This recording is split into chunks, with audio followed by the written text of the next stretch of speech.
In this video, I will show you how to repair your corrupted videos. So firstly, open any web browser and search this website repair.wondershare.com. Repair your corrupted videos, photos and files. What to do when your videos, photos or files get corrupted or fail to open.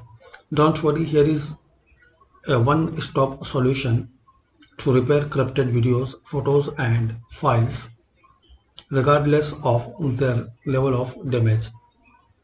So just try. So click on try it free. Once you download it, double click on this setup file. So download and install this application to your Windows PC or laptop